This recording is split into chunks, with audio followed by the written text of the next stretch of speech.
24 घंटे के बाद भी दिल्ली पुलिस तो कोई गिरफ्तारी की तरफ नहीं बढ़ रही है। एक इन्फ्लुएंसर अजीत भारती नाम का व्यक्ति है, जिसने की खुलेआम सीजेआई को ये कहा कि उनके ऊपर अटैक होना चाहिए, जूते मारने चाहिए, और तमाम तरह की बातें उसने कही अपने सोशल मीडिया के प्लेटफॉर्म पे। उसे नोएडा पुलिस पकड़ के लाती है, इंटोग्रेट करती है, और कुछ घंटों के बाद उसे छोड़ देती है। सिर्फ ये कहती है कि अपने ट्वीट को तुम डिलीट कर दो।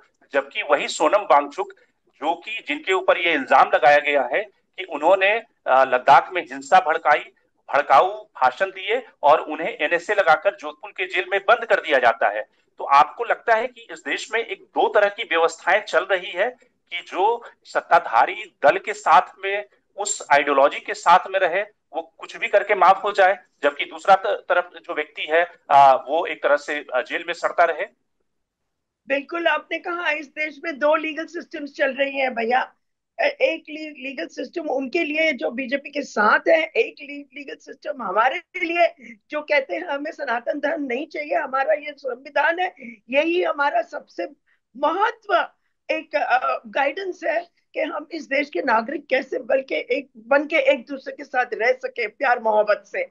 और लेकिन हम दोनों के लिए अलग अलग कानून है इस देश में।